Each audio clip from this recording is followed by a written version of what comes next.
یا ایھا الذین آمنوا اذکروا اللہ ذکرا کثیرا، یعنی رب ہو کے ہمیں کہہ رہا ہے کہ تم کثرت کے ساتھ میرا ذکر کرو۔ اٹھ دی بہندی ٹر دی پھر دی ستے آتے جاگ دی، نام جھپ دی رو تے کھپ دی ویخ سر اس راگ دی، نام جپیاں قرب ملدا نام دی کر پوری سام، شیشی وچ کستوری جے کر پھر ضرورت کاگ دی، یعنی کستوری اس کے اندر چھپی ہوئی ہے۔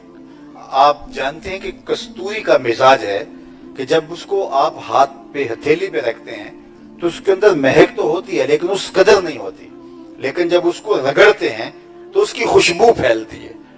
کستوری کا مزاج یہ ہے، اس کو جتنا رگڑا جائے اتنی پھیلتی ہے اس کی خوشبو۔ ہر شخص کے دل میں اللہ کا نام تو رکھا ہوا ہے، لیکن کثرت ذکر کے نتیجے کے اندر اس کی خوشبو پھیلتی ہے، تو پھر باہو بولتے ہیں اندر بوٹی مشک مچایا اتے جہاں پھلاں تے آئی، تو پھر اس کا نور پھیلنے لگ جاتا ہے۔ تو اٹھتے بیٹھتے چلتے پھرتے سوتے جاگتے میرے قبلہ عالم فرمایا کہ تم اللہ کے نام کا ذکر کرو۔ اور حقیقت ذکر کیا ہے اس پر بہت لوگوں نے صوفیاء نے بہت کچھ کہا، لیکن میرے خیال میں سب سے اچھا حضرت شیخ مجدد الفسانی نے کہا، حقیقت ذکر رفع الغفلہ۔ انہوں نے کہا حقیقت ذکر کیا ہے؟ غفلت کا زائل ہو جانا۔ کسی لمحے بھی انسان اس چیز سے بے خبر نہ ہو، اس چیز کا استحضار ہو، یہ خیال اس کے ساتھ جڑا ہوا ہو کہ میرا کوئی مالک ہے اور میں اس کا بندہ ہوں، یہ اسے یاد رہے۔ تو جب اسے یاد رہے گا تو پھر وہ اس کی فرما برداری کے سائے میں رہے گا، اس کی اطاعت کے دائرے میں رہے گا، پھر وہ من مرضی اور اپنی خواہشات کا غلام نہیں ہوگا۔ اس لیے حقیقت ذکر رفع الغفلہ ہے، غفلت کا زائل ہو جانا۔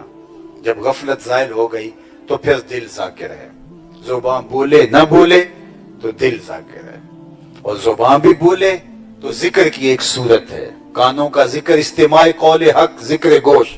شیخ فرید الدین عطار نے کہا، جس کو مرشد اقبال رومی بھی اپنا امام اور مقتدا مانتے ہیں، کانوں کا ذکر استماع قول حق ہے، اور زبان کا ذکر قرآن مجید کی تلاوت کرنا ہے، اللہ کا مبارک نام جپنا ہے، کسی دکھی کی مدد کر دینا یہ ہاتھ کا ذکر ہے، اللہ کی قدرت کی نشانیوں میں غور کرنا یہ آنکھوں کا ذکر ہے۔ تو مختلف اعضائے بدنیہ کا ذکر ہے، وظیفہ ہے، وہ ادا کر کے میں اور آپ اپنے دل کی ستھرائی کا سامان کر سکتے ہیں۔ یہی ہمارا مقصد ہے۔ سر شام سے آپ یہاں بیٹھے ہیں، کوئی صبح سے آئے ہوں گے، کوئی ایک دن پہلے سے آئے ہوئے ہیں۔ کیا مقصد ہے یہاں آنے کا؟ یہی ہے میرا اور آپ کے آنے کا مقصد، کہ ہمارے دل کو نور ملے۔